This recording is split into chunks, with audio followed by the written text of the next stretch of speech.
बिस्मिल्लाहिर्रहमानिर्रहीम अस्सलाम वालेकुम। मैं आपका होस्ट मोहम्मद इसहाक इमिग्रेशन न्यूज़ चैनल से आपसे मुखातब हूँ। बहुत सारे मेरे दोस्तों ने मुझसे सवाल पूछे हैं जिनके मैं आज जवाब दूंगा। और सबसे पहले जिस भाई ने पूछा है उसने स्पेन से पूछा है कि स्पेन में अगर कोई फैमिली के पास डॉक्यूमेंट्स हो और उनके यहाँ बच्चा पैदा हो और जब उसको नेशनैलिटी मिल जाती है तो क्या माँ बाप को भी नेशनैलिटी मिल जाती है? तो इसका जवाब है नहीं, क्योंकि माँ बाप को उसी तरह 10 साल पूरे करने पड़ते हैं जिस तरह उनका पाकिस्तान से करैक्टर सर्टिफिकेट वगैरह मंगवाना पड़ता है। और सेम वही प्रोसीजर है जो एक बंदा रेजिडेंट कार्ड लेता है और 10 साल अपने पूरे करता है, इसी तरह उन्हें भी 10 साल पूरे करने पड़ेंगे। और 10 साल के बाद उन्हें दो एग्ज़ाम, जिस तरह एक रेजिडेंट कार्ड वाला बंदा करता है उसी तरह उन्हें भी दो इम्तिहान पास करने पड़ेंगे। और दो इम्तिहान पास करने के बाद जो है वो स्पेनिश नेशनैलिटी अप्लाई कर सकते हैं। बच्चे की नेशनैलिटी मिलने से उन्हें नेशनैलिटी नहीं मिलेगी। इसी तरह एक और भाई ने स्पेन से सवाल पूछा है कि अगर माँ बाप के पास डॉक्यूमेंट्स ना हो और जो उनके यहाँ बच्चा पैदा होगा तो उसका क्या स्टेटस होगा। तो जिन माँ बाप के पास डॉक्यूमेंट्स नहीं होते, अगर उनके यहाँ बच्चा पैदा हो तो बच्चे का उस वक्त तक कोई लीगल स्टेटस नहीं होगा जब तक माँ बाप में से दोनों में से किसी के पास लीगल स्टेटस नहीं हो जाता।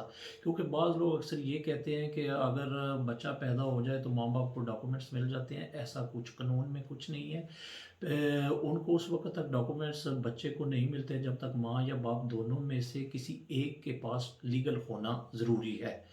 इसी तरह एक भाई ने यूके से पूछा है कि पाकिस्तान से फैमिली मंगवाने के लिए कितनी सैलरी होनी चाहिए, और अगर एप्लीकेशन से पहले वो सैलरी की रिक्वायरमेंट को मीट करता है, अगर उसके बाद उसकी जॉब छूट जाती है तो उसके बाद उसकी एप्लीकेशन पे कोई असर पड़ेगा। तो इसके लिए अगर आपने बीवी मंगवानी है पाकिस्तान से तो उसके लिए 18,600 की इनकम को आपको मीट करना पड़ेगा। और जिस दिन आपने एप्लीकेशन की है, अगर उस वक्त तक आप उस रिक्वायरमेंट को मीट करते हैं, आपके पास घर होना चाहिए और लिविंग रिक्वायरमेंट पूरी करनी पड़ेगी और आपके पास जो 18,600 की इनकम पूरी होती है तो आप एप्लीकेशन कर सकते हैं। लेकिन अगर भाई ने पूछा साथ ये भी कि अगर मेरी जॉब छूट जाती है तो एप्लीकेशन के बाद क्या मेरी एप्लीकेशन पे कोई असर पड़ेगा, तो इसका जवाब है नहीं। असर इसका उसी सूरत पड़ेगा, खुदा न खास्ता अगर आपका केस रिफ्यूज़ हो जाता है या आपका कोई ऑब्जेक्शन लग जाता है, जब आपको कोर्ट में अपील का राइट दिया जाएगा तो जज ये देखेगा कि आज के दिन आप इस रिक्वायरमेंट को पूरा करते हैं या नहीं, क्योंकि उस वक्त तक भी रिक्वायरमेंट पूरी करना ज़रूरी होता है।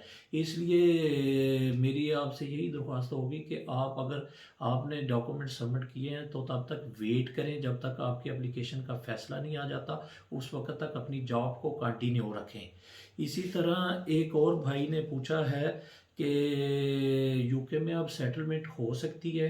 तो मैंने ये पहले भी इस बारे में एक वीडियो अपलोड की थी जिसमें मैंने तफसील के साथ बताया था कि सेटलमेंट उन्हीं लोगों की हो सकती है जो 30 दिसंबर 2020 तक इस मुल्क यूके में इंटर हुए हैं। सिर्फ वही लोग सेटलमेंट अप्लाई कर सकते हैं, क्योंकि जो उसके बाद हैं वो सेटलमेंट अप्लाई नहीं कर सकते।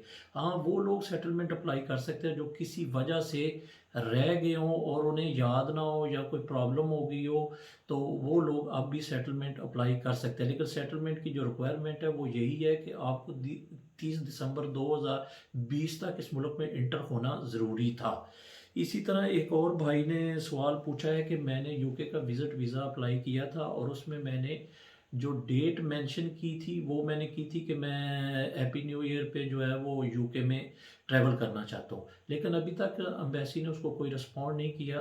तो इसमें फ़िक्रमंद होने की कोई ज़रूरत नहीं, क्योंकि बाज़ दफ़ा ऐसा जैसे कि दिसंबर में छुट्टियाँ होती हैं उस वजह से डिले हो गया है। तो अगर उन्होंने आपको वीज़ा देना है तो इससे कोई फ़र्क नहीं पड़ता कि आपकी डेट पहले की थी या बाद में, लेकिन अगर वीज़ा ग्रांट हो गया तो आप ट्रैवल कर सकते हैं। उसमें ऐसी कोई प्रॉब्लम नहीं है कि परेशान होने की ज़रूरत नहीं है क्योंकि आपकी डेट गुजर गई है तो क्या आप वो वीज़ा देंगे या नहीं। अगर वो आपके केस से सेटिस्फाइड हुए तो वो आपको वीज़ा लाजमी देंगे। और उसकी ये भी कोई शर्त नहीं है कि आपने डेट पहले की मेंशन की है तो आप बाद में ट्रैवल नहीं कर सकते। जब आपका वीज़ा ग्रांट हो जाता है, जब आपको पासपोर्ट मिल जाता है तो आप किसी वक्त भी ट्रैवल कर सकते हैं। इसके लिए कोई पाबंदी या कोई बैन नहीं।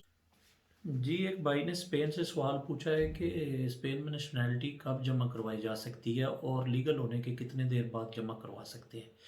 تو جب تک آپ کو اسپین میں 10 سال کا لیگل سٹیٹس ہونا ضروری ہے، جب آپ کے 10 سال مکمل ہو جاتے ہیں کارڈ لینے کی ڈیٹ سے، تو آپ اسپین میں نیشنلٹی جمع کروا سکتے ہیں۔ اس کے لیے وہی سیم پروسیجر ہے، آپ کو 2 ایگزامز دینے پڑیں گے اور آپ کو پاکستان سے کریکٹر سرٹیفکیٹ منگانا پڑے گا، اور آپ کا کریمنل ریکارڈ جہاں بھی اور پاکستان میں بھی ٹھیک ہو تو آپ اسپینش نیشنلٹی اپلائی کر سکتے ہیں، اور اس کے لیے 10 سال کا ٹائم ہے لیگل ہونے کے بعد۔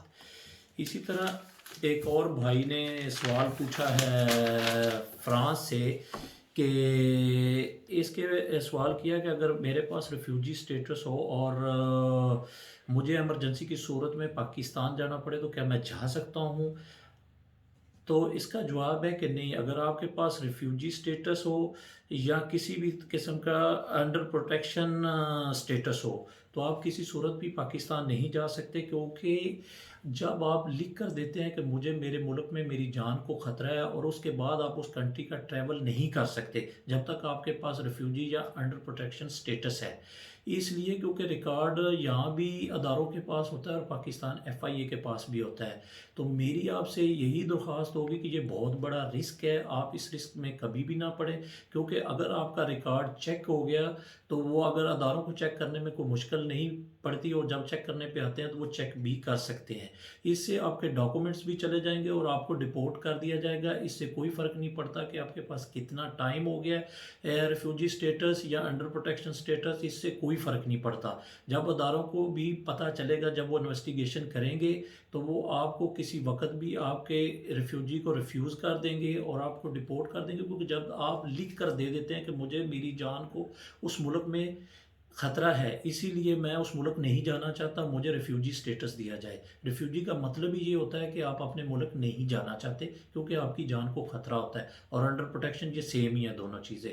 تو میرا یہی مشورہ ہوگا کہ آپ کبھی بھی ایسا کام نہ کریں جس سے آپ کے ڈاکومنٹس چلے جائیں۔ میری آپ سے یہی درخواست ہوگی کہ آپ نے جب ریفیوجی اور انڈر پروٹیکشن سٹیٹس لیا ہو تو کبھی بھی ٹریول نہ کریں۔ بہت سارے لوگ ہیں جو لے کے چلے جاتے ہیں، انہیں یہ شاید پتہ ہوتا ہے کہ ریکارڈ نہیں ہوتا۔ ریکارڈ اداروں کے پاس ہمیشہ موجود ہوتا ہے، جب وہ چاہیں اس کو چیک کر سکتے ہیں، چیک کرنے میں انہیں کوئی مسئلہ نہیں ہوتا۔ اگر کوئی بھی کمپلین ہو جائے یا کوئی کر دے تو اس سے آپ کا سٹیٹس چلا جائے گا، کیونکہ آپ جب لکھ کے دیتے ہیں کہ میں اپنے ملک واپس نہیں جانا چاہتا، پھر آپ اسی کنٹری کا ٹریول کرتے ہیں۔ اس لیے میری آپ سے یہی درخواست ہوگی کہ ایسی چیزوں سے پرہیز کریں اور ہمیشہ جو ہے لا اور رول ریگولیشن کے مطابق چلے۔ تو اب آج کا یہ پروگرام تھا، اب اپنے ہوسٹ محمد اسحاق کو اجازت دیجیے، اور میرے پروگرام کو زیادہ سے زیادہ شیئر اور لائک کیجیے، بڑی مہربانی۔ انشاءاللہ نیکسٹ پروگرام میں دوبارہ حاضر ہوں گے۔ اللہ حافظ۔